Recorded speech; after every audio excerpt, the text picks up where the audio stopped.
Good evening. Welcome to what is now the second season of the Center for Global Humanities activities. I am delighted to see the turnout for today. It was meant to be this way because of the nature of the guests we have tonight.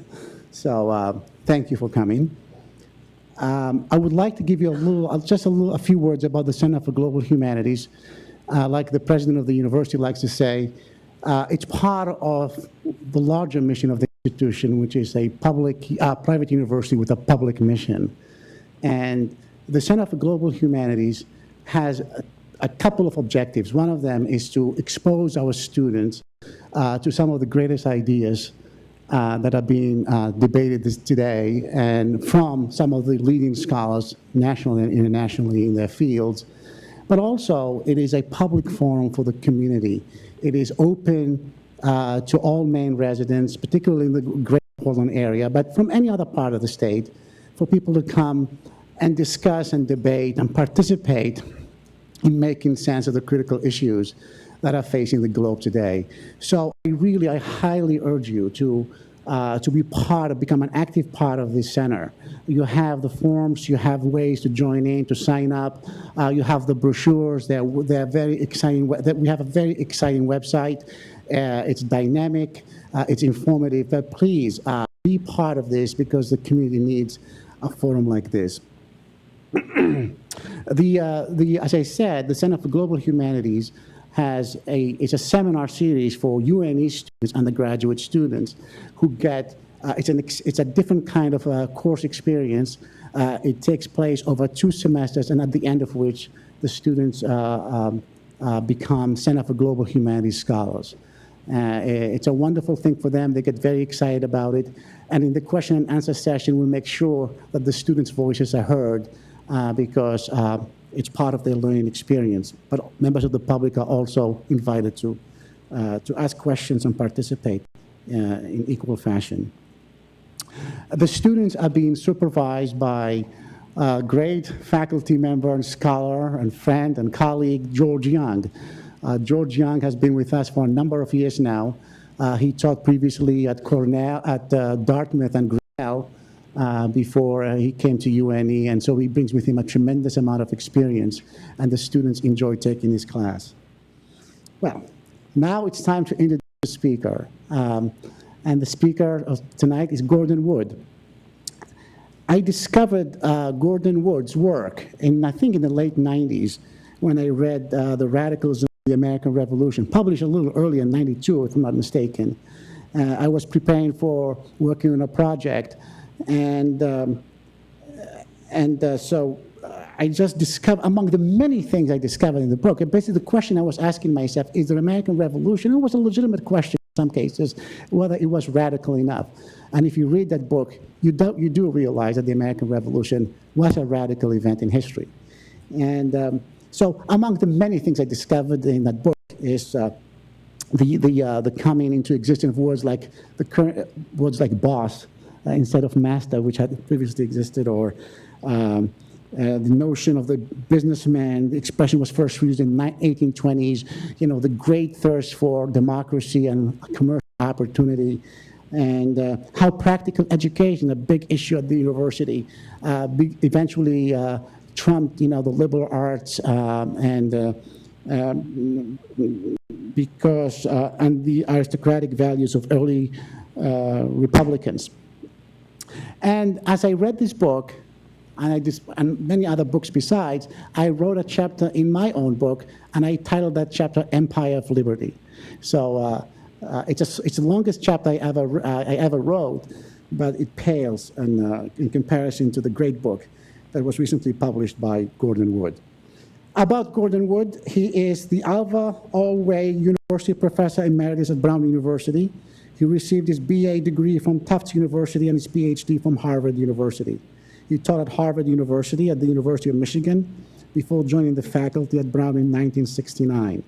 He is the author of many works, including The Creation of the American Republic, 1776-1787, published in 1969, which won the Bancroft Prize and the John H. Dunning Prize in 1970, and The Radicalism of the American Revolution, published in 92, which won the Pulitzer Prize for History, and the Ralph Waldo Emerson Prize in 93. The Americanization of Benjamin Franklin was awarded the Julia Ward Howe Prize by the Boston Authors Club in 2005.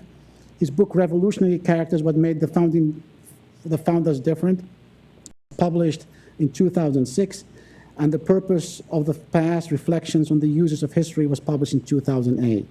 In October 2010, he published a volume in the Oxford History of the United States, Empire of Liberty, A History of the Early Republic, 1789-1815.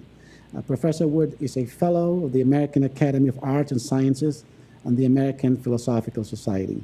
And the Center for Global Humanities is absolutely delighted to welcome him tonight.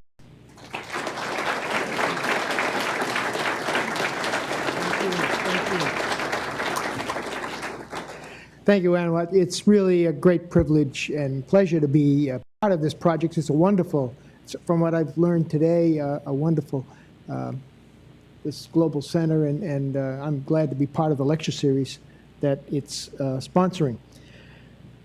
Well, you saw the title of my talk.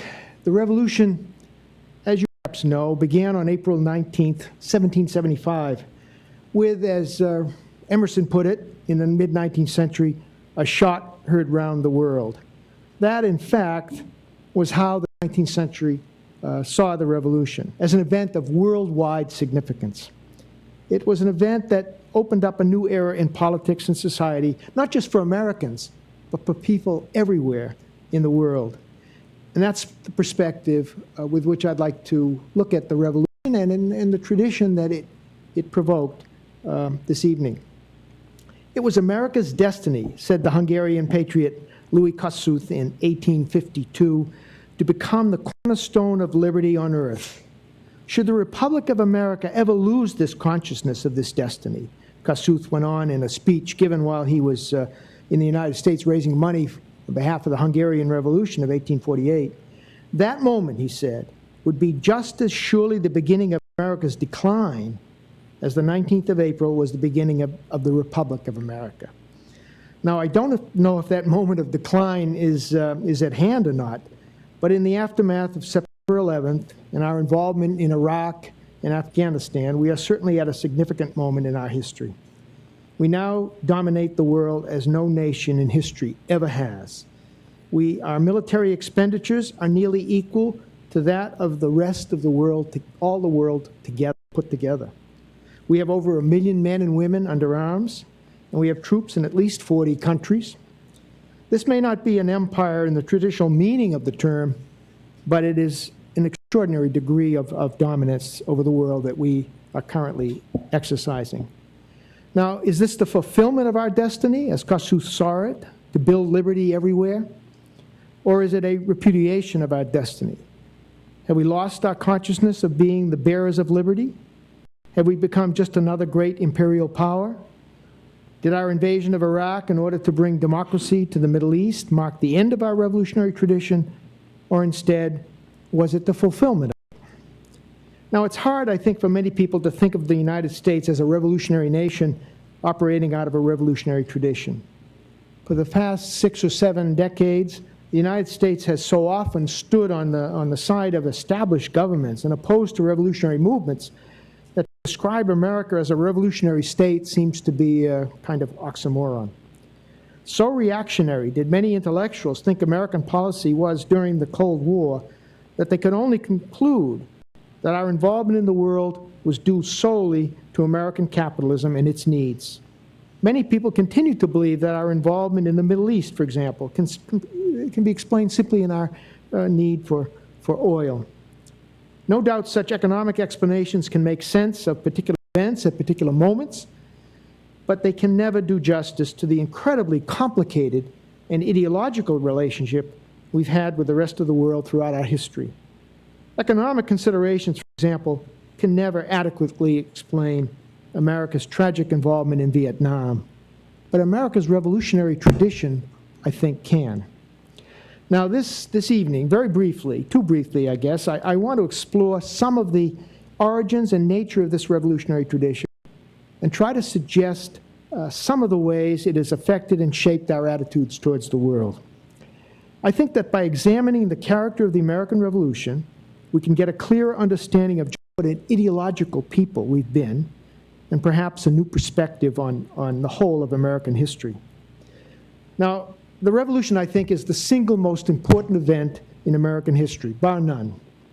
Not only did it legally create the United States, but it infused into our culture our noblest ideals, our highest aspirations, our beliefs in liberty, equality, constitutionalism, the well-being of ordinary people, and so on. It's the Revolution that gave us our obsessive concern with our own morality, and most important, our messianic sense of purpose in the world. The Revolution made us an ideological people. Now, I don't think we like to think of ourselves as an ideologically minded people. Ideology seems to have no place in American thinking. The word sounds European. It conjures up systems of doctrinaire ideas and dogmatic abstract theories. It could hardly have much to do with the practical, pragmatic people we Americans have usually thought of ourselves to be. And certainly ideology, it used to be thought, could not have been involved in that most practical of revolutions, the American Revolution. Now, few historians of the Revolution believe that anymore. It now seems clear that the Revolution was very much an ideological movement, involving a fundamental shift in ideas and values. In fact, I would go so far as to say that the Revolution, our Revolution, was as ideological as any in modern Western history. And as a consequence, we Americans have been as ideologically minded as any people in Western culture. Now, of course, we've always known vaguely that we are peculiarly dedicated to intellectual principles, and that adherence to those intellectual principles has been the major adhesive force holding us together. As you know, we Americans don't have a nationality the way other peoples do.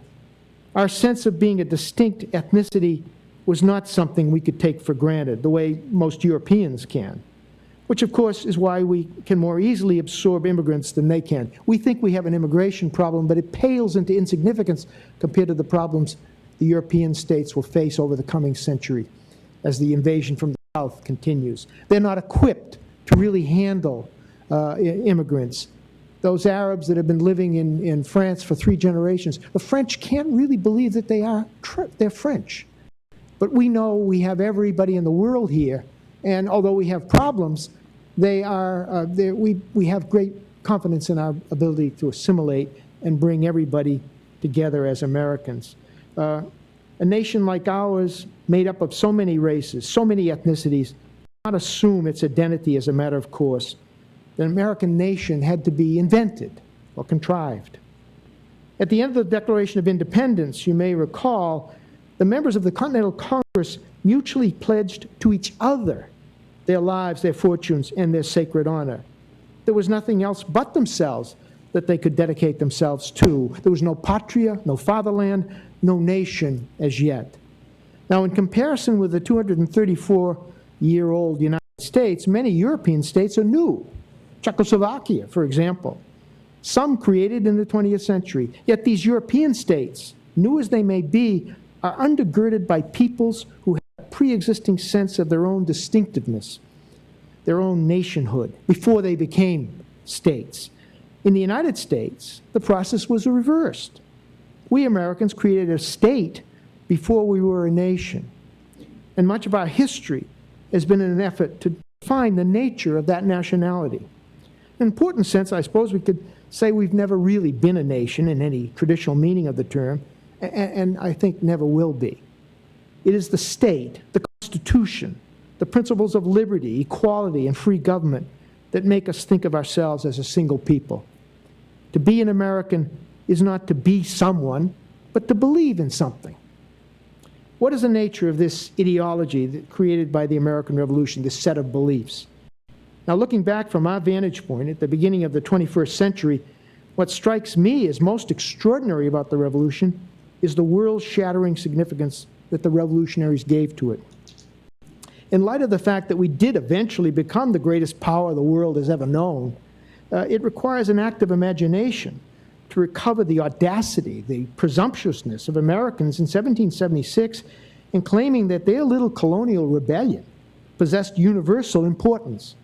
After all, these 13 colonies made up an insignificant proportion of the Western world, numbering perhaps 2 million people, huddled along a narrow strip of the Atlantic coast, 3,000 miles from the centers of civilization. To believe that anything they did would matter to the rest of the world was the height of arrogance. Yet the revolutionaries and their heirs in the 19th century sincerely believed that they were leading the world toward a new libertarian future. Our conception of ourselves as the leader of the free world began in 1776.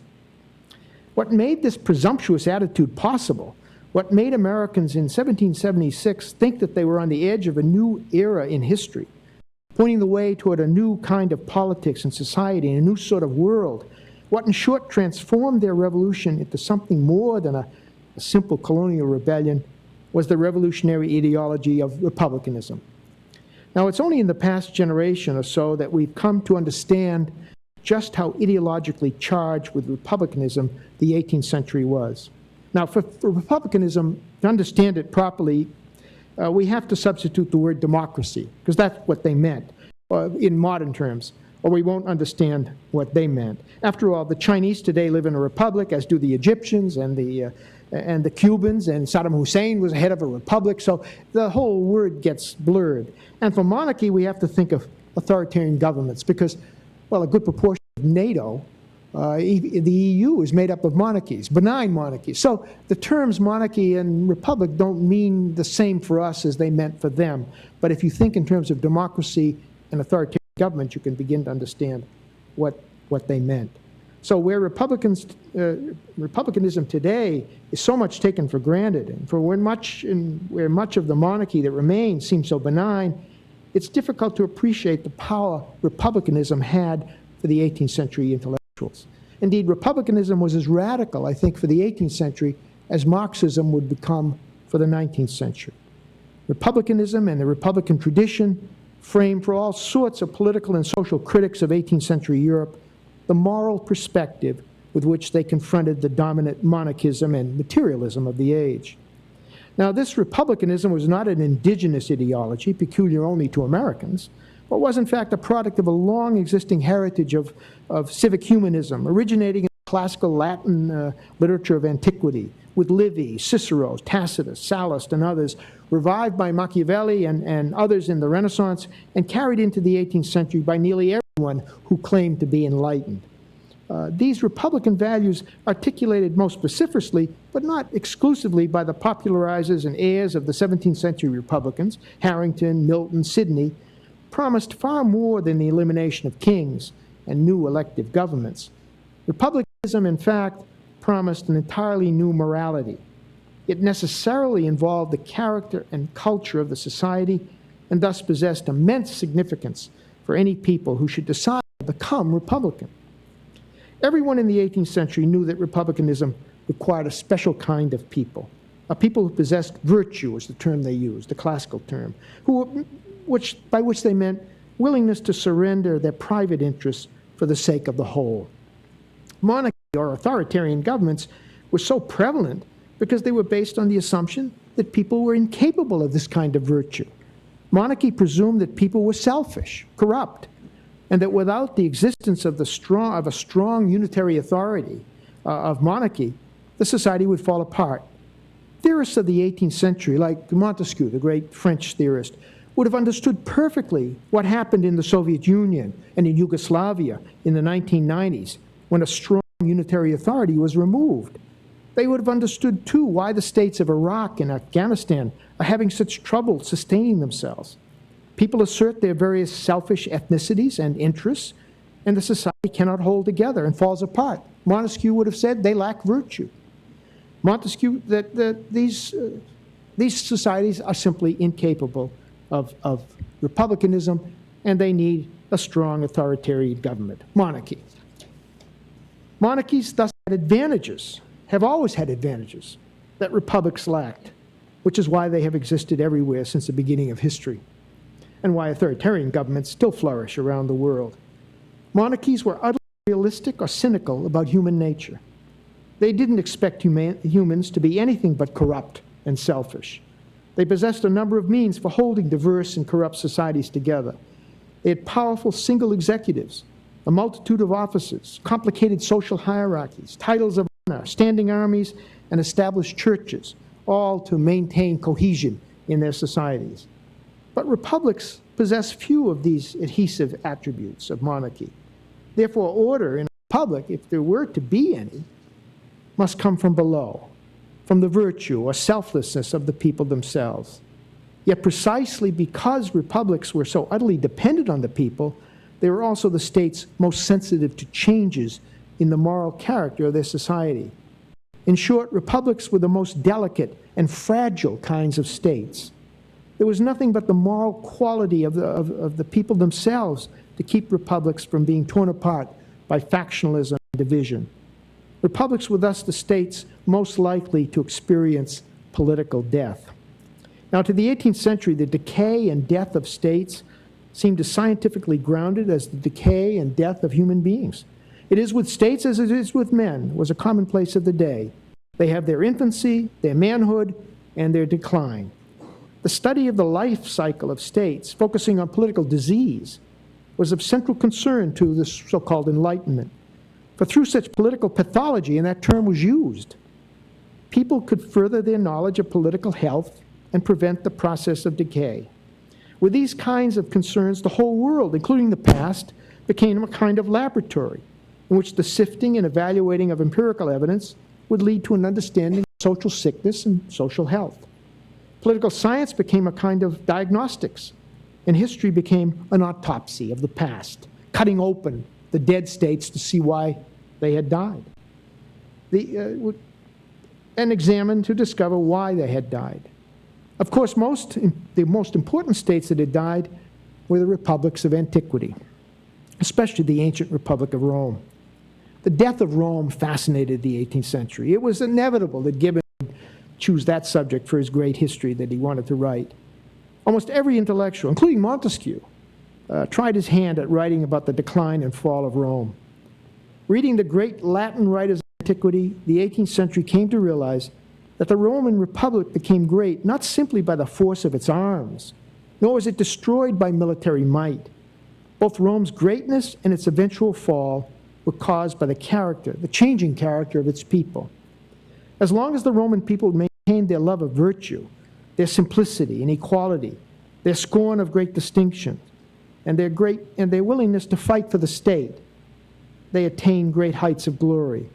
But when they became too luxury-loving, too obsessed with refinements and social distinctions, too preoccupied with money, too effeminate to take up arms on behalf of the state, their politics had become corrupted. Selfishness predominated, and the dissolution of the state had to follow. Rome fell not because of the invasion of the barbarians from without, but because of decay from within. Now, the lessons for the revolutionaries of 1776 was obvious. If their experiment in republicanism were to succeed, the American people must avoid the luxury, the corruption that had destroyed ancient Rome. They must maintain themselves as a morally virtuous people. Now, they had good reason to believe that they were ideally adapted for Republican government. Most of them, at least the white portion of them, were independent yeoman farmers, Jefferson's chosen people of God, who were widely regarded as the most incorruptible sorts of citizens and the best foundation for a republic. There were no titled aristocrats in America, and none of the legal distinctions and privileges that encumbered the European states. All in all, Americans in 1776 thought that they were a special kind of simple, austere, egalitarian, and virtuous people that enlightened social science said was essential for the sustenance of a republic. And this is where the sources of American exceptionalism come from. The term, of course, as you know, and many of you may know, is a bad thing these days in the academy, and I'm not endorsing it or condemning it. I'm simply describing where exceptionalism came from, what it meant to these people. The moral quality of us for Americans became a measure of their success as a society, and this inevitably gave their new republic an experimental and problematic character. The Americans thus began the revolution in a spirit of high adventure. They knew they were embarking on a grand experiment in self-government. That experiment remained very much in doubt during the first half of the 19th century, especially during the Civil War, when monarchy still dominated all of Europe, or had taken over all of Europe. Hence the importance of Lincoln's Gettysburg Address, where he described the Civil War as a test of whether a nation conceived in liberty could long endure. This idea that a Republican government was a perilous experiment was part of our consciousness, I think, from the very beginning. Now, all of this Republican ideology assumed tremendous moral force, and when infused with Protestant millennialism, it gave Americans the sense that they were a chosen people of God, possessing peculiar qualities of virtue, with a special responsibility to lead the world toward liberty and Republican government. So they began their experiment in republicanism with very high hopes that other people would follow their lead in throwing off monarchy. And again, think of authoritarian governments. But they also knew that it wouldn't be easy, since republicanism required a peculiar moral quality in its people. Naturally, at first, they saw the French Revolution as a copy of their own revolution, and they welcomed the effort. Lafayette sent the key to the Bastille to Washington, as recognizing, as a symbol of the recognition that the American Revolution had stimulated, in Lafayette's mind at least, and other liberals at the outset, had stimulated their own revolution. And the key is hanging in Mount Vernon today. But the French Revolution's rapid perversion and excesses, ending in Napoleonic dictatorship, disillusioned many Americans about the ability of Europeans to emulate them in becoming American, in becoming Republican, democratic. They came to see the French Revolution as simply an abortive attempt to imitate the successful American effort at establishing republicanism. Far from changing things for the better in Europe, the French Revolution had failed, and thus the Americans' optimism about the future was tempered by doubts.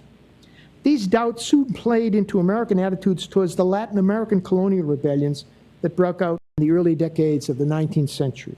If any revolutions were emulations or copies of the American Revolution, these Latin American colonial rebellions certainly seemed to be. And of course, Americans like John Adams and Thomas Jefferson welcomed them.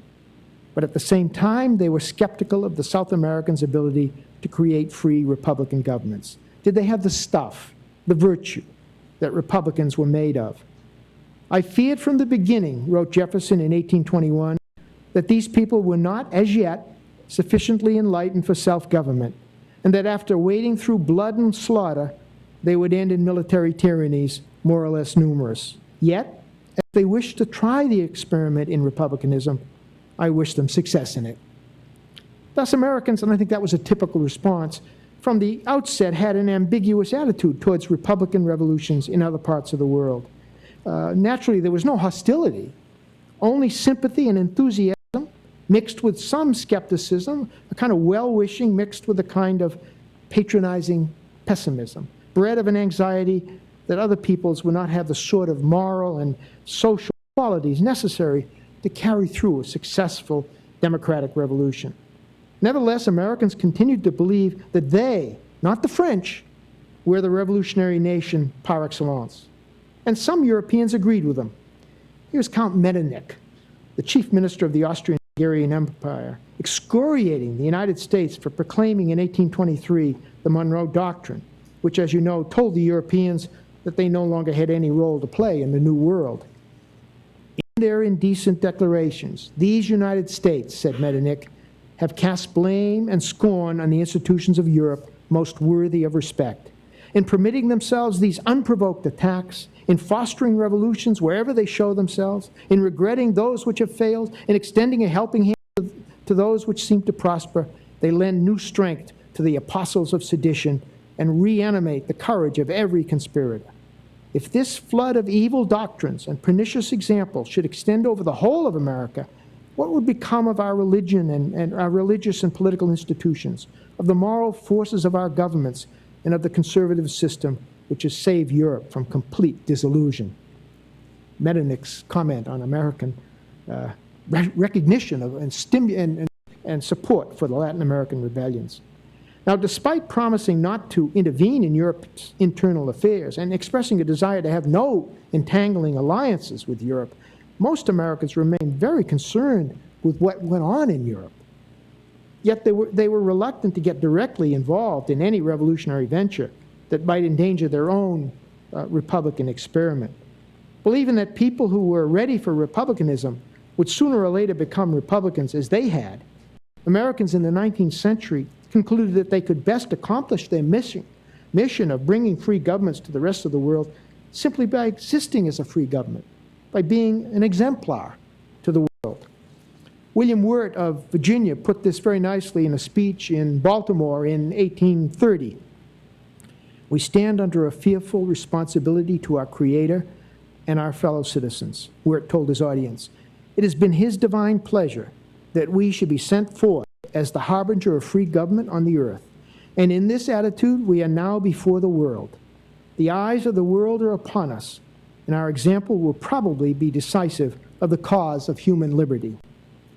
So Americans watched and encouraged all the 19th century revolutions.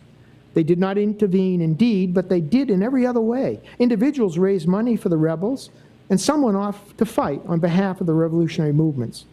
In all the European revolutions of the century, beginning with the Greek Revolt of 1821, the French constitutional transformation of 1830, the general European insurrections of 1848, and the overthrow of the Second French Empire and the establishment of the Third French Republic in 1870, the United States was usually the first state in the world to extend diplomatic recognition to these new revolutionary regimes.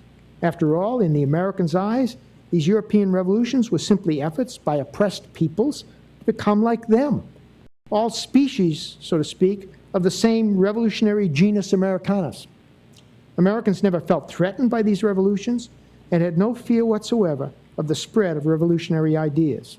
Now, of course, there is one glaring exception to this enthusiasm for revolution, and you probably guessed it, the Haitian Revolution that created in 1804 the Second Republic. It was a black republic in the New World of freed slaves. We did not recognize the black Haitian Republic until the Civil War, but we welcomed all the others and toasted these revolutionary patriots like Kossuth when they came to America in search of money and support. Now, naturally, this encouragement of revolution did not endear us to the European monarchies. But 19th century Americans in their geographical separation simply did not care. We were proud of our revolutionary example and simply assumed that we were the cause of all the revolutionary upheavals in 19th century Europe. When the Habsburg monarchy protested American sympathy with the Hungarian Revolution of 1848, Secretary of State Daniel Webster did not resort to any traditional polite diplomatic evasions. Quite the contrary. He openly insulted the Austrian-Hungarian minister in Washington.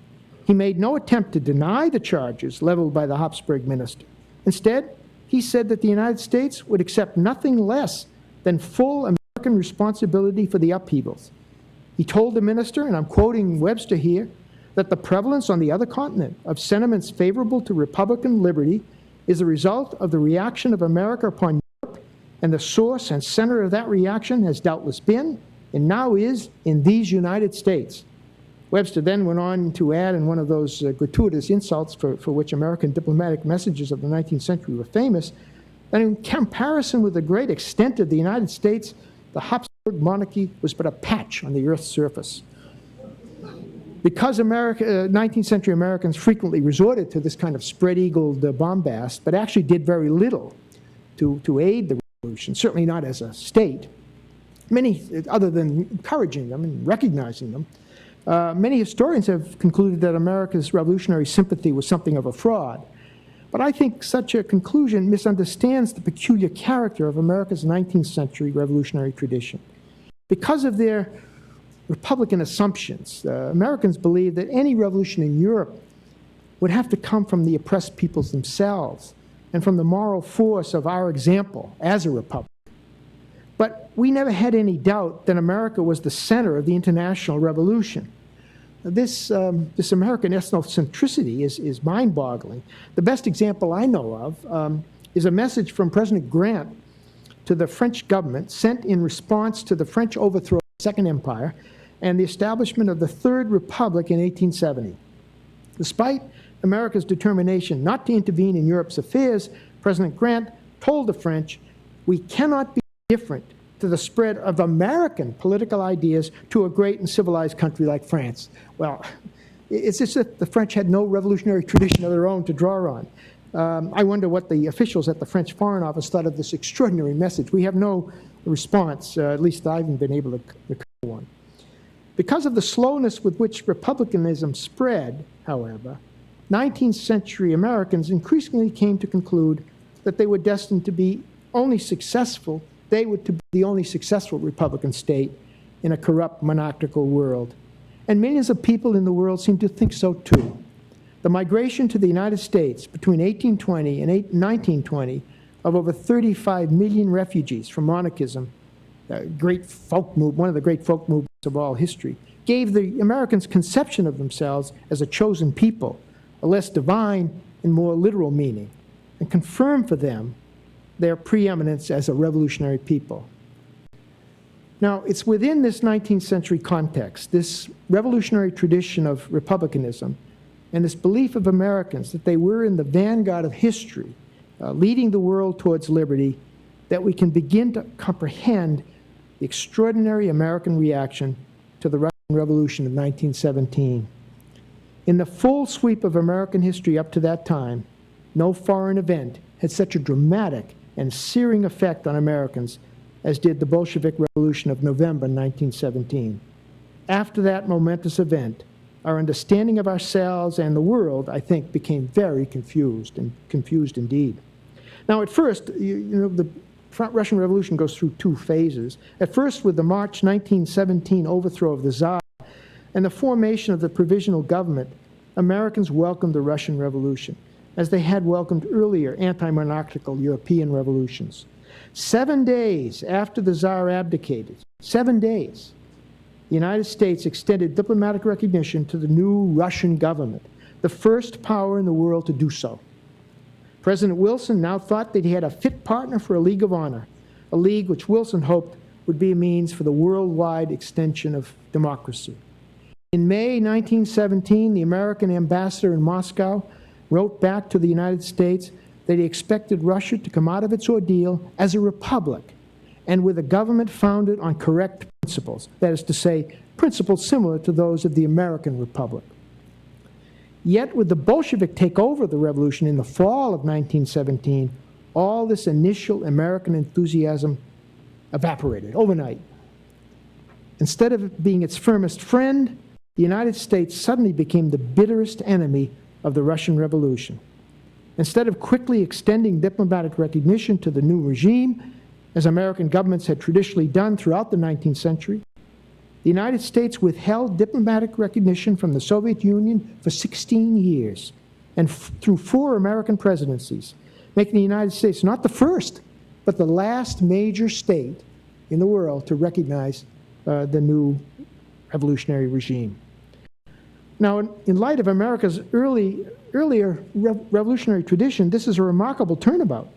A turnabout, however, that I think is explicable only in terms of that earlier revolutionary tradition. What was now different, what caused this abrupt change of attitude, was the nature of the Bolshevik appeal, the new character of the communist ideology. The Bolsheviks claimed not simply to be leading another anti-monarchical Republican revolution in emulation of the American or French models of the late 18th century. The Russian Revolution, the Soviet Revolution, was not another species of the revolutionary genus Americanus. It was a new revolutionary genus altogether. The Bolsheviks said that their communist revolution represented a totally new departure in world history. Some immediately saw what this meant. The Swiss playwright and essayist Hermann Kesse, for example, said in 1918 that it is now certain that mankind must make up its mind either for Wilson or for Lenin. The great antagonism that immediately sprang up between the United States and the Soviet Union rested not simply on the exigencies of power politics or the circumstances of contrasting marketing systems, but more important, on the competitiveness of two very different revolutionary traditions. The Cold War really began in 1917. The Soviet Union threatened nothing less than the displacement of the United States from the vanguard of history. The Russians, not the Americans, now claimed to be pointing the way toward the future. And more alarming still, there were some American intellectuals in the 1920s and 30s that agreed with that claim. For the first time since 1776, Americans were faced with an alternative revolutionary ideology with universalist aspirations equal to their own. This ideological threat was far more serious to us, I think, than anything the Russians did technologically, either in developing the H-bomb or launching Sputnik, for it seemed to make America's heritage, its whole history, irrelevant. If we Americans were not leading the world toward liberty and free government, then what was our history all about? Now, with this dramatic emergence of an opposing revolutionary ideology, Americans in the 20th century grew more and more confused about themselves and their place in history. They could not very well stand against the idea of revolution, but at the same time they could no longer be very enthusiastic about revolutions that they assumed would be communist. With the enunciation of the Truman Doctrine in 1947, the United States, for the first time in its history, committed itself to supporting established governments of free peoples against threats from subversion from armed minorities, presumably communist, armed minorities within the state. All revolutions would start with an armed minority. Our Cold War struggle with the Soviet Union eventually culminated in our disastrous intervention in Vietnam in the 1960s. Most Americans thought that they were simply following President Kennedy's call in 1961 to pay any price, bear any burden, meet any hardship, support any friend, or oppose any foe to assure the survival and the success of liberty. That comment, there was a quote today in the paper. Lee Hamilton, the former congressman and very expert congressman on foreign policy and now director of the Woodrow Wilson Center in Washington, he was quoted as saying, that statement, it's baloney. Nobody believes that anymore. It gives you an idea of what's happened in the last century, since 1961. Now, only this time that in Vietnam, support for liberty meant supporting an existing government against revolution. The fundamental threat to the meaning of our history posed by a rival revolutionary ideology, I think, blinded us in the 1960s to the nationalistic and other ethno-cultural forces at work in the world. In such an atmosphere, it became difficult for us not to believe that every revolution was in some way communist. And consequently, our definition of free governments was stretched to extraordinary lengths to cover eventually any government that was non-communist. The ironies, of course, are abundant. Remember, we spent 10 years between 1979 and 1989 helping the Taliban in Afghanistan to withstand a Soviet takeover. Think of that. But it would be a mistake to see our support of corrupt or reactionary regimes as a direct response of American capitalism or as a result of some deep-rooted abhorrence of revolution. Many of our Cold War actions, clumsy and misguided as they often may have been, represented, I think, our confused and sometimes desperate effort to maintain our universalist revolutionary aspirations in the world. Our Point 4 program accompanied the Truman Doctrine. The Peace Corps coincided with our involvement in Vietnam. All were linked, good and bad. All were cut from the same ideological cloth. All were expressions of what was becoming an increasingly dimly perceived sense of our revolutionary mission in the world. Now suddenly, as you know, in 1989, all this changed. The Soviet Union collapsed, and with it, its revolutionary aspirations to make the world over as communist collapsed as well. Joel Barr, who was an American engineer who had defected to the Soviet Union in 1950, told a Los Angeles Times reporter in 1992 that he had been wrong about communism. I believe that now history will show that the Russian Revolution was a tremendous mistake. It was a step backward, he said. The real revolution for mankind that will go down for many, many years was the American Revolution. Now, I think we're living in an extraordinary moment in our history. It's not at all clear what the consequences of the momentous events we're living through will be. At first, September 11th seemed to have increased, not weakened, our desire to dominate the world. President Bush, as you know, came into office opposed to nation building. Then he became determined to do just that in Iraq. Lots of intelligent Americans at the time, and they've forgotten about it in many cases, but, like Tom Friedman of the New York Times and the editor the new republic, initially welcomed the idea of bringing democracy to the Middle East. They actually welcomed the invasion. But after a long, frustrating struggle, we are now merely hoping against hope that when we get out of Iraq, we will leave it not perhaps as a democracy, but at least as a functioning state. In Afghanistan, we don't even talk about democracy. All we can hope for there is the establishment of a reasonably stable state capable of resisting the Taliban, or perhaps not even that, just a state capable of resisting al-Qaeda. These Middle East wars seem to have drained away, as Hamilton's comments suggested, today his comments suggested, drained away most of our idealism about changing the world. In fact, I think if it weren't for Israel, I wouldn't be surprised if an increasing number of Americans began calling for us to get out of the Middle East completely. We seem to be very much an all and nothing people. It's very difficult for us to maintain a realpolitik attitude towards the world. We have to either be saving the world or shunning it. In the 1990s, some intellectuals were bitterly opposed to any of our messianic impulses coming out of the revolutionary tradition. Others in the 90s thought that we had become a middle-aged nation, not all that different from other nations of Europe. Now, at the end of the first decade of the 21st century, we seem to be in a quandary about what to do, about what our role in the world ought to be. We remain the sole superpower. As I say, there's no competition, but still unsure of quite how to use that power. What the future will be is impossible, I think, to tell. All we can do with our history is to remember that the United States has always been to ourselves and to the world primarily an idea. However many troops we can muster around the world will mean little if in using these troops we erode that idea, that moral authority, which is the real source of our strength and our ability to gain the admiration and support of other peoples.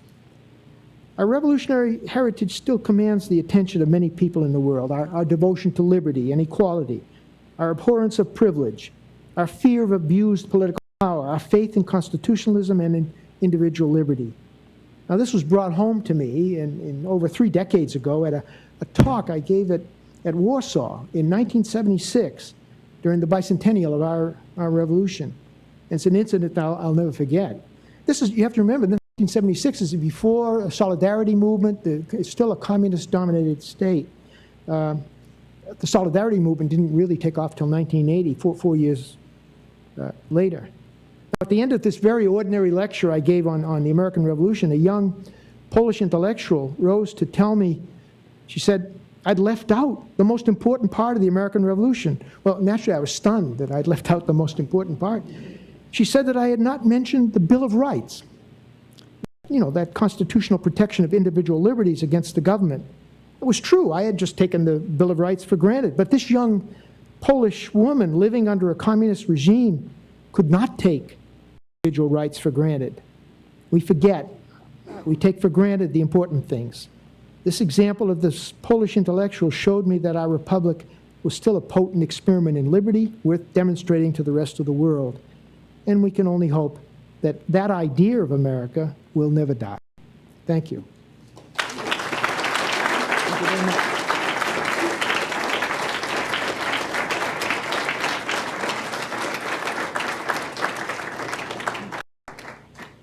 I will be happy to take questions.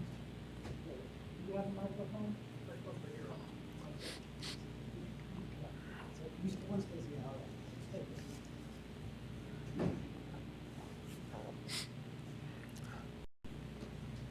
There's one back there. Then there's someone over here. I'll get you.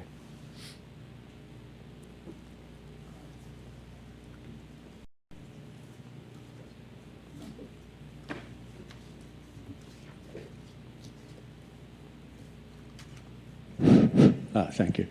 I like your lecture very much, and it's not difficult to convince me that there's a heavy ideological element to American involvement in the world.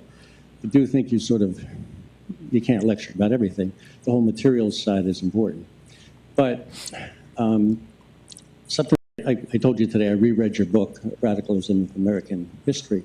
And the third part of that book talks about democracy. And democracy being, and many of the old Republicans feeling like Republican virtue was being wiped away and substituted by self-interest. And of course, it's sort of like Andrew Jackson steamrolling John Quincy Adams. That is the reality that we've been more or less since that time. And it seems to me that what do you have to say about that in terms of its relationship to our role in the world? Well, I think that the way you phrase it, it's more of a domestic problem. Are we the virtuous the way the Republican leaders of 1776, 1787 thought we ought to be? And of course, no. As Tocqueville said, we somehow had become individualists without undermining the democracy. And it's a kind of miracle. No one knows quite how it works, but we have managed within a Republican framework to have a very self-interested, individualistic people who nonetheless has not fallen apart.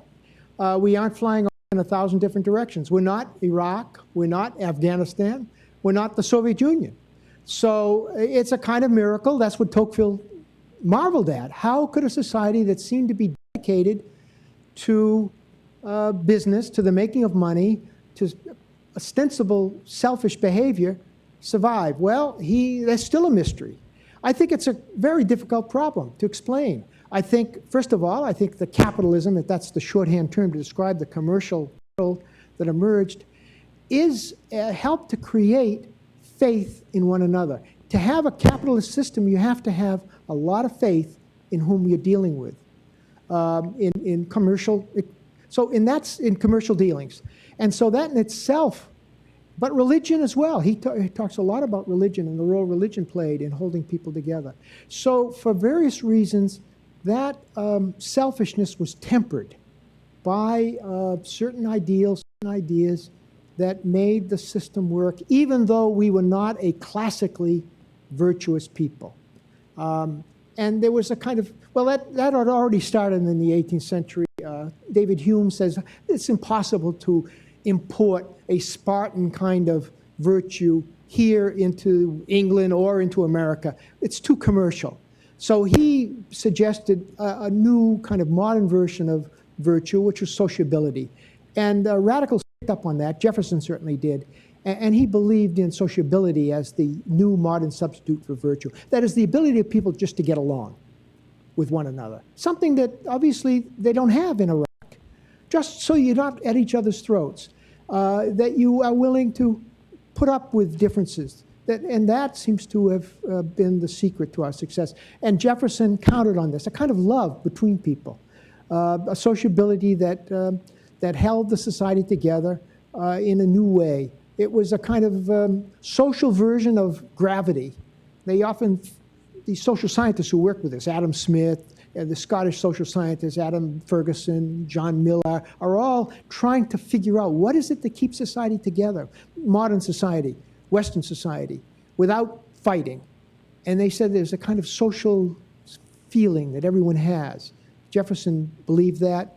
Makes him, for all of the paradox, I mean, our greatest spokesman for democracy is Jefferson, I think, and truly so, even though he's a slave-holding aristocrat, because he believed that every person had this social or moral sense in him.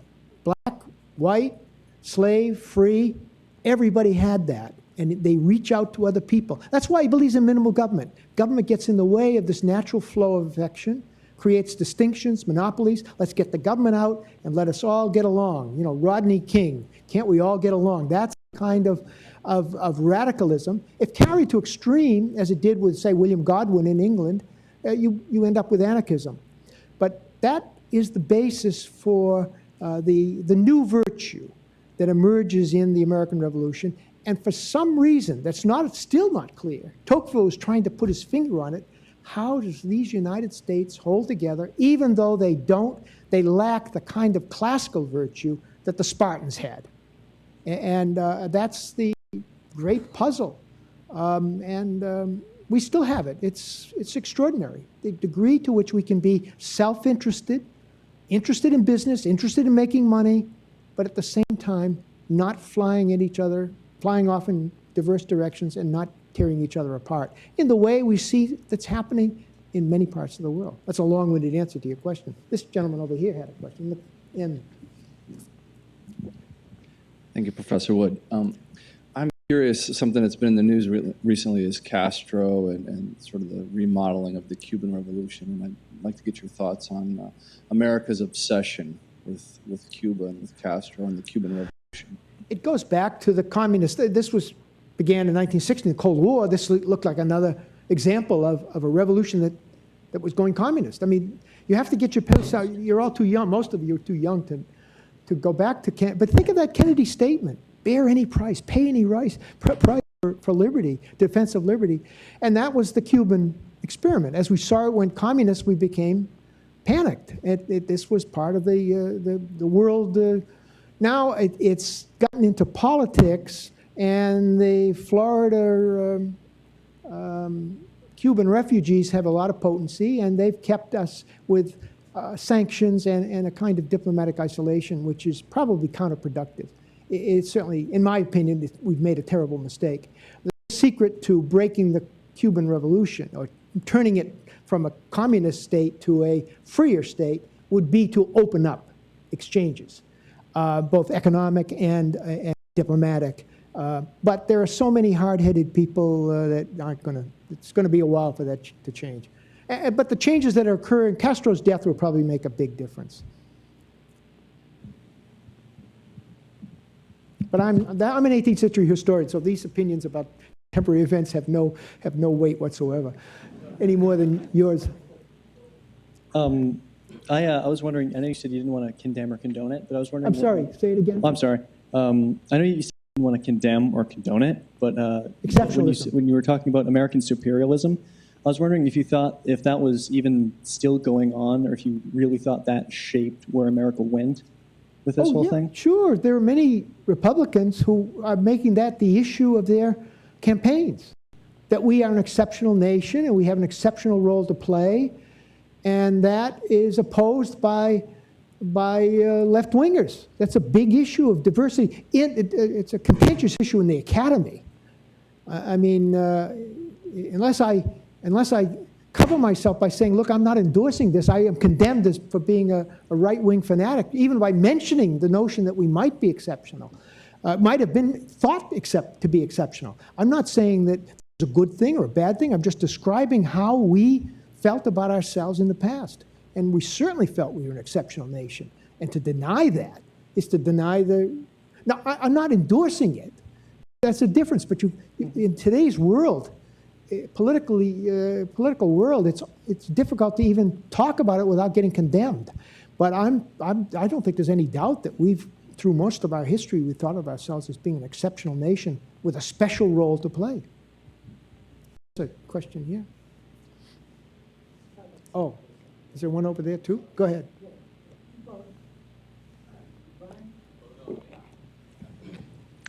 So, one, I just wanted to add something to your take on Tocqueville in this. I just remember that at the end of the Democracy in America, Tocqueville says, when I look at all the things I saw in America that seem to hold this country together in this remarkable circumstances, especially what holds on to this tenuous grip on virtue that the Americans had, he said it was the women. That was what struck out to him most. I'm sorry. American women, he thought, were the... Oh, they're going to help. Yeah, well, he was getting a lot of his advice from Federalists and Whigs, and the women were strong-minded in the crowd that he was... he was only here a few months, when you think about it. Yeah. So what your point is that the women made this? No, I just wanted to add that. But in particular, I mean, he thought French women were gossipy, they were climby, they made their men crazy, and the American man could go out in the world and compete in the market and do all these things. Well, there is this notion. If your notion of the adhesive is sociability, of course, it's a very different thing from the ancient notion of virtue, which is very masculine. Virtue is masculine. If you've seen David's painting, The Oath of Horace, in the Louvre, or the reproductions of it, there's the father and the sons raising their swords to go out and fight for the Roman Republic, and the women are all off in the corner crying and weeping. They're useless. In other words, it's a very masculine kind of thing, this classical notion of virtue. But the modern notion that Hume talked about is very, it's sociability, affection. Well, women are more capable than men of this. And so this really reverses things. And women suddenly become into their own as the major source of inculcating this new sociability, which is going to be the adhesive. That goes to the point you're talking about. So women had a very important role to play now that they didn't in the Roman Republic or in David's mind. So the American notion, the Anglo-American notion of virtue, which is equivalent to sociability, affability, getting along, is something that women can breed. Hello, Professor. Yes. Hi. So I was listening to your talk. Thank you very much. I enjoyed it quite a bit.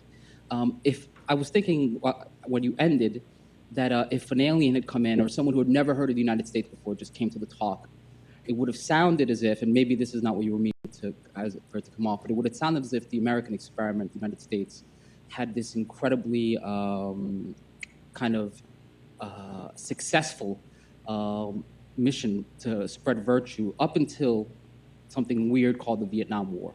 Up to what? Something weird called the Vietnam War, up until Vietnam. Well, and no, then up to this, I would say the Russian Revolution of 1917. Right, but then I couldn't help but think, well, what about slavery? I mean, how does race and the experience, the reality of slavery, and that it took. How did Americans deal with that? Well, how does this fit into your thesis of American virtue being? No, I'm not claiming that they were virtuous. Oh, okay. I'm just claiming that they thought themselves to be virtuous. Okay, well, could you expand on how that? Well, look, we know the slavery was the great issue that tainted the whole dream. The revolution was tainted from the beginning, and they knew that. They knew that slavery was inconsistent with the meaning of the revolution. It was all about liberty. I mean, what greater irony than to have a revolution led by, well, as Samuel Johnson said, you know, the greatest criers for liberty how come the greatest criers for liberty are the drivers of slaves? So they knew about that. Now, they lived with the illusion, at the outset at least, that slavery would die a natural death. They live with a lot of illusions. They aren't free, they aren't any greater than we are in there. We're just, and we shouldn't be arrogant about their illusions. I think any one of the founders who lived into the 19th century died disappointed with what he had wrought. Because they did not, the society was much more democratic, much more populous, much more vulgar than any of them expected. And so they were really unsettled, all of them. Jefferson, even Jefferson, who was a kind of Pollyanna, he thought everything's going to work out. Even his last letters are really full of despair, and he's uneasy. And of course, when the Missouri crisis comes, the fire bell in the night is a threat to the Union. And his last letters, he's a fire-eating Southerner at that point. I mean, his great years were early. And you have to see that. I mean, you have to turn the thing around. Slavery had existed for thousands of years without criticism. It's the 18th century that suddenly makes slavery a problem. And it's the American Revolution that really makes it a problem. I mean, it's not coincidental that the first anti-slave convention in the history of the world was held in Philadelphia in 1775. So from that moment on, slavery is a problem, and it's going to have to be dealt with. Now, the North eliminated slavery. By 1804, not a single northern state has abolished slavery. It's not insignificant in the North. 14% of the population of New York is enslaved, but it's not deeply rooted in the economy. In the South, it's much different. It's totally enmeshed in the society, and it becomes impossible. But there is the dream of these founders that they thought it was going to go away. Naturally, they would just die away. Now, they couldn't have been more wrong, but they lived with all kinds of illusions. I'll give you an example. Jefferson, as late as 1821, thinks that there's not a single young man now alive who won't die a Unitarian. A Unitarian? What's he thinking? I mean, this is when the Baptists and the Methodists are sweeping the country. And he's thinking everybody's going to be... I mean, these guys aren't geniuses. They lived with all... And Jefferson was probably one of the smartest men at the time. They live with illusions, but we live with illusions too. And therefore, I think we should be humble. That's the lesson that history teaches, humility. You can't, we know a lot more than they know, but there will be people in our future, 200 years from now, looking at us and say, why did they do that? Or what were they thinking? We just don't know. So that's the one thing I would say. And slavery is, of course, brings the republic almost to apart, breaks it apart. That's what Lincoln is really, you know, the really interesting issue about the Civil War is not why the South seceded. That's explicable. The question is, why did the North care? And that's where Lincoln's important. And he cared precisely for the reasons I've been talking about. We were a great experiment in democracy. See, the democratic revolutions of 1848 have all failed. Europe is all remonarchized. It's monarchy everywhere in 1861. So Lincoln is saying, look, we're the last best hope. If we fail, then what's the hope for democracy ever? The whole world will always remain authoritarian or monarchical. That's the message he's giving. That's what allowed men, you know, thousands, tens of thousands, hundreds of thousands, to die on behalf of this dream that we were the last best hope. That's how Lincoln mobilized the nation. We were just lucky we had him, because I'm not sure rhetorically anyone else could have done it. But he had to give his Northerners, the Union as he saw it, a meaning that would justify the killing. I mean, the killing was horrendous. We've never lost so many men in our lives in any of our wars. So, in fact, all of our wars put together probably don't equal, well, if you count both sides as Americans. So I think this mission we had is the source of the Civil War, or at least is the source of why we fought. The North could have let them go, and maybe in time the international pressure would have been such that the South would have found it impossible to free to maintain slavery. They would have slipped into a kind of the kind of quasi-feudal system that they did eventually slip into in the 1880s and 90s, because the international pressure would have become impossible. But who knows? Brazil maintained its slave system until the 1880s. So, but we fought on behalf of this union, this dream. And I think it's tied in with this sense of mission. You can't explain American history without it. Yes, ma'am. Do you think that liberty... I can repeat your question if I can hear it. Do you think that liberty has the same meaning today that it had then? Does liberty have the same meaning today as it had then? Yes, I think so. I think Kennedy's talking about when he says, bear any price, pay any price, bear any burden on behalf of the defense of liberty. He means free governments. Now, our problem is that we're not quite sure what a free government is because we're desperate to get an election suddenly becomes evidence of a free government. We know elections are a prerequisite to democracy, but boy, we know that that's not the meaning of democracy just because you have an election. It takes a whole civic society, and we're not going to have that in Afghanistan. They don't have in Iraq. We can only hope against hope that they move beyond that. But look, we need to have a little perspective.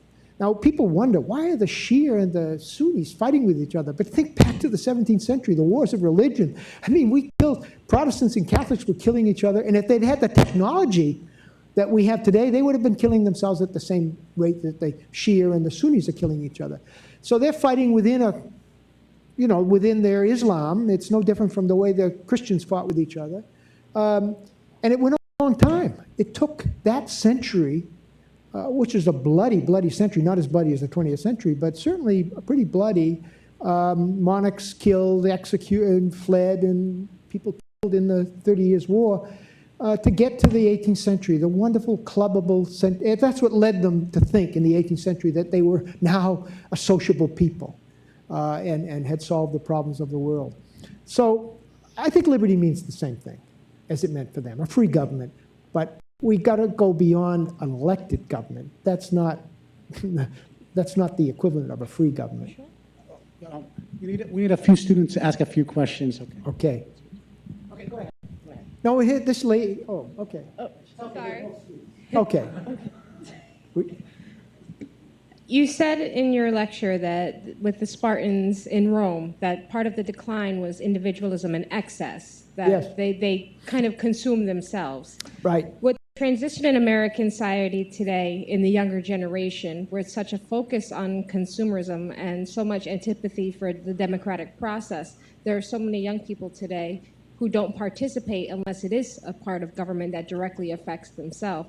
Do you see America going down that road? Well, there are a lot of books out on this issue because they say, well, the fall of Rome occurred because of such and such reason. Look at America. We've got gross inequalities of wealth. We've got androgynous dress, which is one of the symptoms that the Romans put as a sign of decline. So you can make all kinds of parallels. I don't buy into that. I think we're a pretty stable government, pretty stable society. Now, the fact that young people, you know, they were given the vote in the 1960s. You know, 18-year-olds were given the vote. That's how the politicians think. We got a problem. The youth are rebelling. Let's give them the vote. And of course, the young people between 18 and 21 vote. They're the least interested in voting of any of the age groups. But that's how Americans tend to think. Voting becomes a solution to a problem.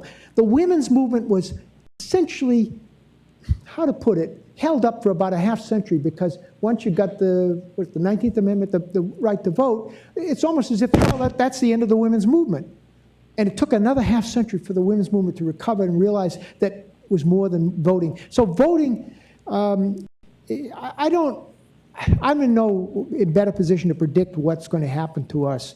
But I would not, I mean, one thing that history does teach you is to get off the roller coaster of emotions, the best of times or the worst of times. It's not that. We've gone through worse crises than we're going through now. The society is very stable, relatively speaking. Now, who knows, with terrorist attacks, what could happen?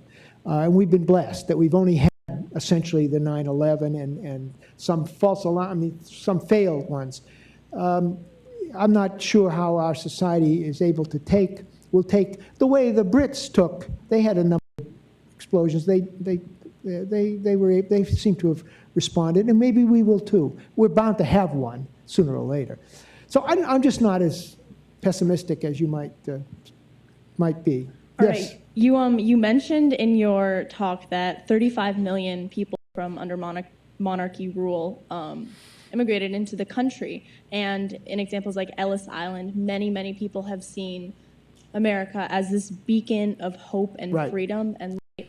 And today it seems there's so much anti-America in say, like parts of the world such as Afghanistan. Right. And I was just wondering, do you believe that, because we still have a big illegal immigration problem, do you believe that America is still this sort of beacon to people of freedom, or has it changed since then?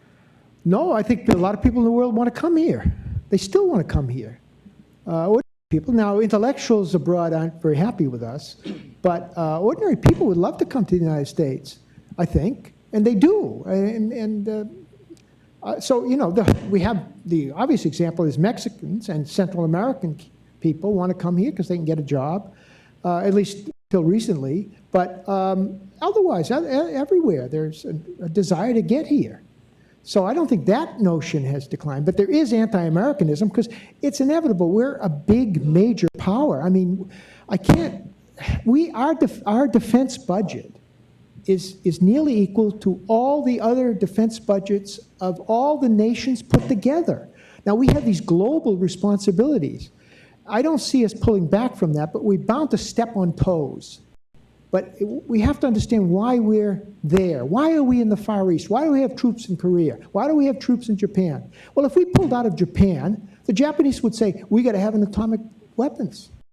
And suddenly the Far East would become a much more unstable place if the Japanese felt they had to go nuclear. And the South Koreans would feel the same way. So we have to understand that our presence is a very stabilizing force. Now, it sounds crazy. Why do we need troops in Germany? Well, probably they could be withdrawn. I mean, nobody thinks Germany and France are going to go to war again. But they are Axis bases because we can't have too many troops stationed in the Middle East. It's awkward. But Europe becomes... But So we're everywhere. We've got troops everywhere in the world, and we're bound to step on toes, and we must look like, to the intellectuals in other countries, we look like an imperialistic power. I don't think we want to take territory, but we certainly want stability. And I think that's probably a good thing. Instability, I mean, you imagine if Japan started going nuclear, what the Chinese might do. Already there's tension there. It's not going to result in war. But we act as a very important stabilizing force, and one has to understand that. That's what I would say is it needs to be clarified. I have so many young people who say, why do we have troops in Japan? Why can't we just pull them out? They're just costing us money.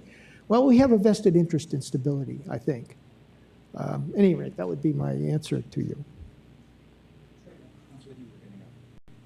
Oh, you get it. Okay. Is that okay? Sure. Yes, sir. Go ahead. Sorry, I have the microphone. I'll repeat the question. Go ahead. I'm just curious. Is China? Okay, I'll go. I had another question along the lines of American exceptionalism. I thought of this with the upcoming elections. The way I thought of Newt Gingrich accusing Obama of having a secular socialist machine. So going back to, say, the city on the hill, I feel like a lot of what you're talking about with the desire to spread democracy everywhere is tinged with some sort of Christian imagery or crusade-like imagery. To what extent would you say you find that in our history? Well, I think at the outset, of course, the Puritan notion of the city upon the hill was invoked by many people through the 19th century, and also by Reagan in 1980. He made a great deal of that. But I think it was essentially secular, and it is secular today. I don't think there's any kind of there are Christian evangelicals in America who have this mission, but I don't think you can label the sense of mission, which Lincoln was talking about, or others, as a Christian thing. Lincoln was not a devoutly religious. I mean, he had a tremendous sense of providence and of God, but I don't think he was an evangelical Christian anyway. He's just talking about that notion of democracy. We are at a model for the history of the world. So I don't think that's an important element, except for those people who are Christians and are devout. They do believe that the United States is their source of their spread, helping to spread their mission. But I don't believe that is the fundamental emphasis of what I've been talking about here. In your book, Revolutionary Characters, which I enjoyed, and I also enjoyed your lecture, you sort of talk about how the founders were revered just for sort of almost... You might have hit the switch. Did you hit the switch? Oh, there we go. Almost transcending others and sort of being this elite group of people to start the nation. And in your book, you also discuss that now people in leadership positions of politics or political leaders are sort of less elite in the sense that more people have access to those positions in politics. But I was wondering, do you think they're more elite in the sense now with the increase in consumerism and the capitalistic economy, that they're more elite in the sense that they have more access to money with lobbyists and being persuaded to vote a certain way because of money? Do you think they're elite in that sense or have more power than the founders did? This is a complicated question. Look, they were not, all of them themselves, many of them came from very obscure backgrounds. Take John Adams. Father was a very ordinary person. He sought to educate himself. He went to Harvard. He was not socially, they ranked the class then by social status, and he was in the middle somewhere. The revolutionaries embodied the American notion that who your father was, whom you married, who your ancestors were, didn't count. It's meritocracy. That's their message. They are anti-blood. Nobody should be judged on on their ethnicity or on their background, on their ancestors. That's their message. Now, what they did anticipate was that people would rise who had none of the credentials. That is, they hadn't been to Princeton, they hadn't been to Harvard. And let me give an example. Simon Snyder, 1808, runs for governor of Pennsylvania. He's a son of a mechanic, has no education, and he's accused by his fellow Republicans, because there's no Federalists left in Pennsylvania, his fellow Republicans, Thomas McKean and others, Chief Justice, just like the Tea Parties today, accused of being a clodhopper. Well, what does Snyder do? He turns that to a badge of honor. Yes, I'm a clodhopper in a society of clodhoppers, and that's why you should elect me. And of course, that kind of anti-intellectual message, that populist message, wins. And everywhere you find men like Daniel Tompkins in New York. He's a Columbia graduate. He's a lawyer, a wealthy lawyer, city lawyer. What is he? He runs for governor of New York in the first decade of the 19th century. You know what his campaign is? Farmer's boy. I'm a farmer's boy. That kind of anti-intellectual populist rhetoric is very much a part of us. We're still with it.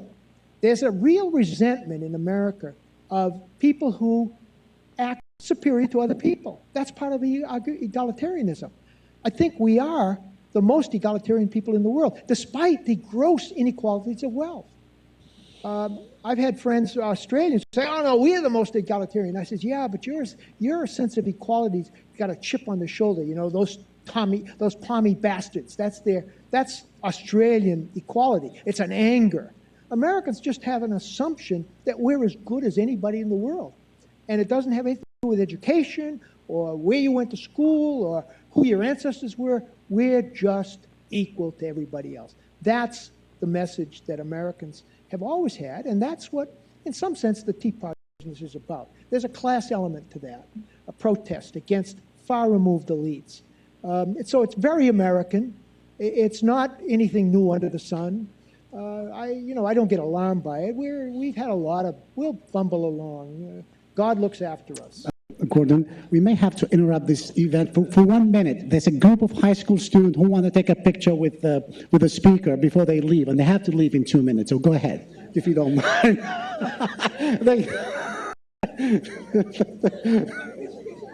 Yeah, so I take a picture. Emergency.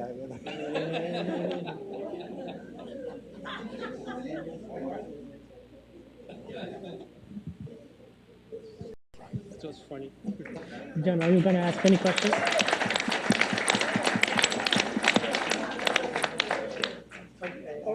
Okay. Sorry. Okay. You got any more questions? I have one. Oh, okay. Where is it? I'm right here. Oh. Yeah. Jumping ahead to the future, you just see China all over the world expanding their economic empire, especially extractive industry, oil. It's always buried in the page. Where do you think that's going to end up? Oh, look, I'm an 18th century historian. I don't have any great...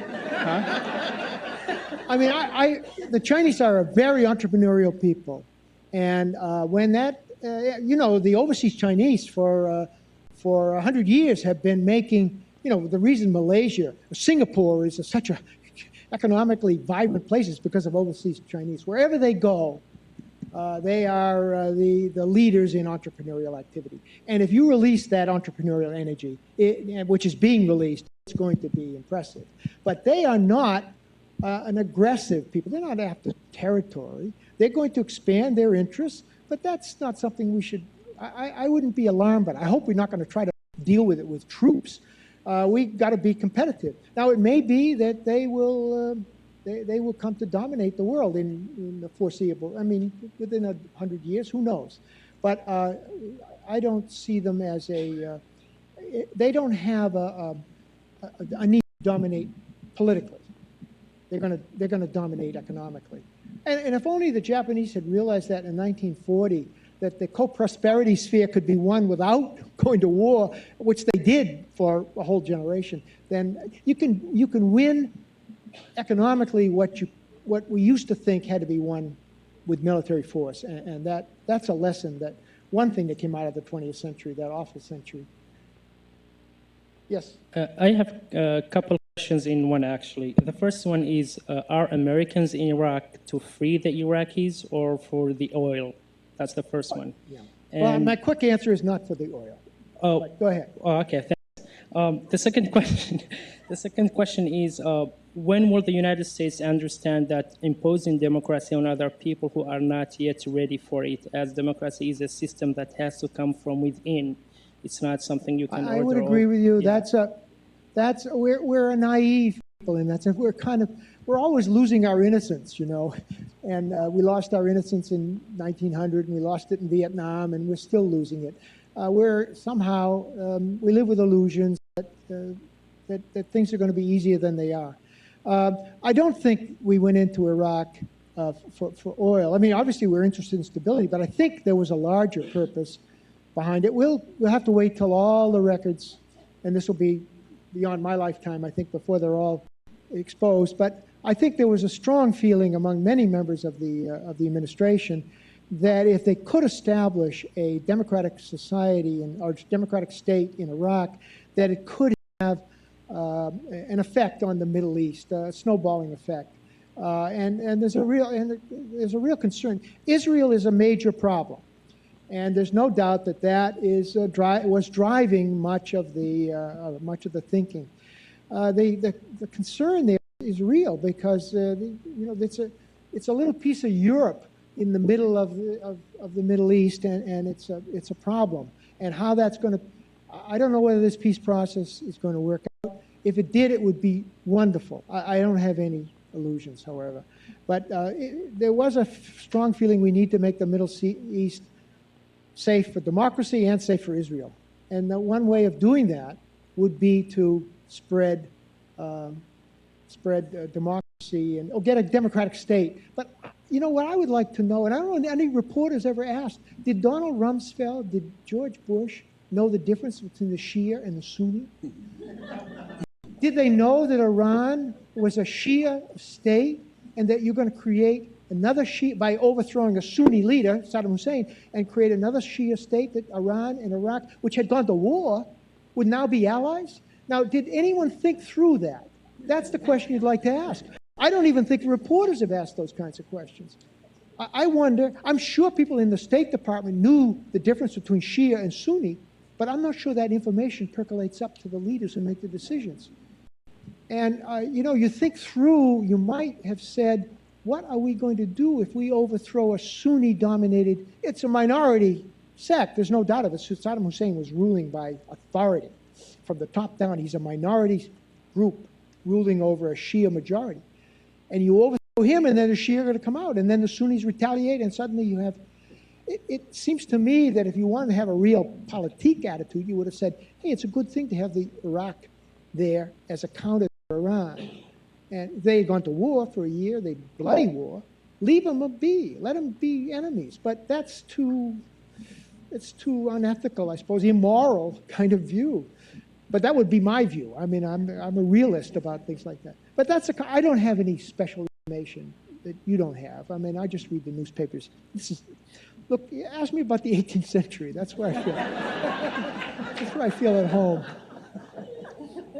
I appreciate your observations about the contemporary history, but I will go back. Could you comment on the role of the Spanish-American War, and particularly our involvement in the Philippines, as to how it fits into this American... That occurred in 1898. We're close. 1798. I don't have any expertise on the Spanish-American War. You must know as much about that as I do. And that was it's generally seen the beginning of American imperialism. We wanted our own territory. McKinley fell to his knees and said, God told me that we should keep the Philippines. But there was a problem because we weren't really happy keeping the Philippines, and we did give them freedom after the war. And the same was true of Cuba. We always felt uneasy about holding these territories, but it was certainly a moment of imperialism. But that comes from my undergraduate course. Yes, sir. Yeah, you mentioned the Tea Party. I'm just wondering which of your, if any of your revolutionary characters you wrote about would be joining in with the Tea Party movement. You mean we're involved in the Tea Party? What the Tea Party meant for the revolutionaries? The current Tea Party now. What they would think of it? Well, which would any of the members of, or the men you wrote about, be members of the Tea Party in your mind? Oh, yeah, Samuel Adams might be. I don't know. Look, he was the leader of the original Tea Party. But you know, this is an interesting question you should think about. I get questions from audiences like this. What would Thomas Jefferson think of affirmative action? What would George Washington think of the invasion of Iraq? Now, the question I pose to you, why do we do that? Why do we ask, you know, as far as I know, no one in England ever says, what would William Pitt think of David Cameron's government? Nobody, this is peculiar to us. Americans have this special relationship with these founders. Now, I think that's you should think about that. I think it's because they did create the institutions by which we still govern ourselves, and they infused into our culture these values of equality, liberty, and so I think we do go back to them to refresh and reaffirm our identity as Americans. But we have a peculiar relationship to these people. You know, they're historical figures, and they haven't got anything to say to us of this sort, and yet we want them to. And I think it's just an extraordinary thing that we should think about these people 200 years ago should be able to speak to us in this way. I mean, you know, who would like the Tea Party, who wouldn't? I mean, it's a peculiar question. Very normal. It's a normal kind of American question.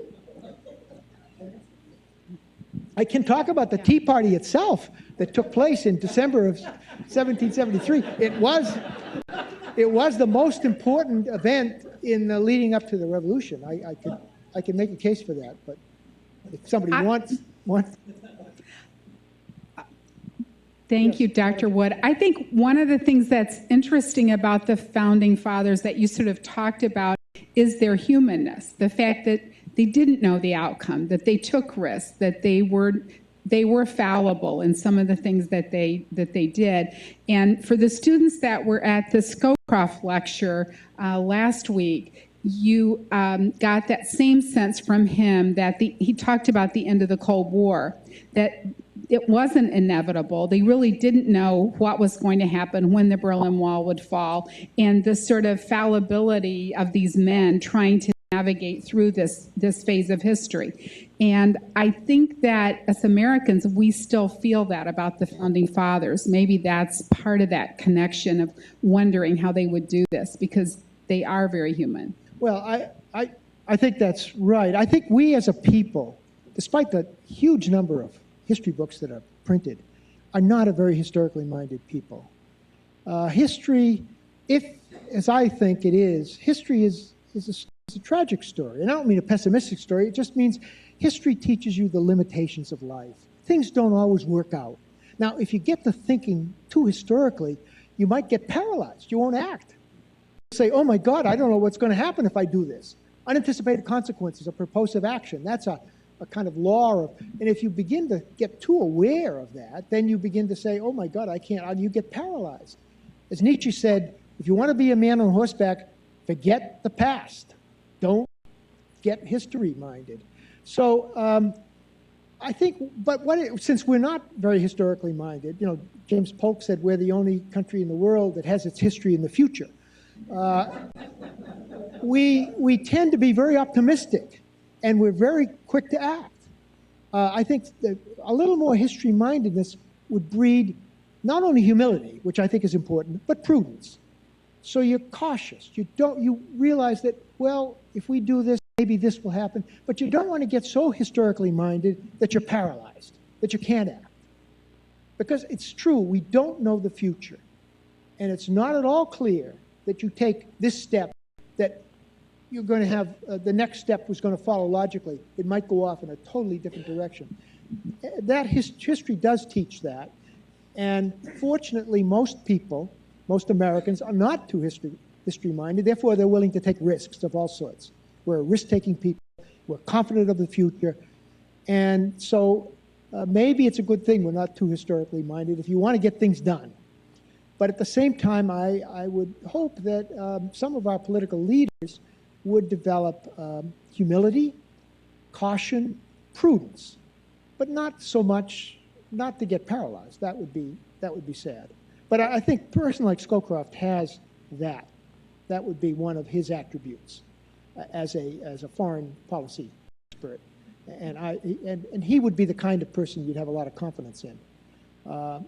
It's people who are cocky and think they know the world and this is going to happen, and that's the person you get a little uneasy about.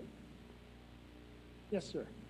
In your book that we read in class, Revolutionary Characters, you mentioned that Jefferson's initial Pollyanna vision for the country was one of an agrarian society that would export agricultural goods based on free commerce. Right. And that through international free commerce, eventually wars would end and there'd be peace. Right. Do you think that perhaps if he was looking down in this age of globalization and a new world order that's been spoken of, he may have been late, but kind of his vision is coming to fruition in some sense? Well, the 20th century was a pretty bloody war-filled century, and so he did have a dream. He was he's not an original thinker, but he has the dream that many enlightened thinkers had, that war is so terrible that we must find alternatives to it. And his grand experiment with the embargo was just that. He and Madison were convinced that if they could show the world that, and they didn't use the term, but it's what we do, economic sanctions could work, then maybe we won't have to get involved with military force. And that's exactly what we're trying to do in Iran. The horror of actually using military force against Iran is so great that we're desperate to see sanctions work. His embargo was the same. He called it a liberal dream, an experiment. If we can make this work, it could change the world. There was this, the search for universal peace was very much, Kant was obsessed by it. The Enlightenment thought that anything to get away from warfare. They all thought that monarchy led warfare. Monarchs wanted to go to war for dynastic reasons. They had their own selfish reasons for going to war, and if you could republicanize the world, then you could avoid war. Democracies will not go to war with one another. That's the assumption they had, and maybe that's true. No one expects Germany and France to go to war again. Tom Friedman had this notion that if all the states that had McDonald's would never go to war with one another. Well, that got thrown out the window when we bombed Belgrade, which had McDonald's in it, and we bombed Belgrade in the 1990s. So, but there is this hope, the dream that goes back to Jefferson, that democracies will not go to war with one another. War is so horrible, and we know that now with nuclear weapons, that anything must be done. And that's why, in some sense, we're continuing with the Iran sanctions is an extension of Jefferson's dream of economic sanctions. He didn't use that term, he used embargo. Using our commercial power, which he thought was exaggerated, but he thought was enough to bring Europe to its knees. He wanted to continue it. Madison did too, but the Republican Congress wouldn't put up with it. New Yorkers, especially New York, was being hurt terribly. All the ports were, thrown out of work. I mean, 18 months of self-imposed. I mean, it's just incredible. The people went out, unemployment, no trade. All foreign trade was stopped, thinking that somehow that's going to bring pressure on the European states who were fighting for their lives, France and Britain. But the stakes were high for Jefferson and Madison, and it failed. They had to resort to then finally we went to war, a strange war. Anyway, which is coming up, the celebration of which you'll see in 1812. I don't know. I mean, 2012, the 200th bicentenary year. We'll see if it's celebrated or not. Very strange war.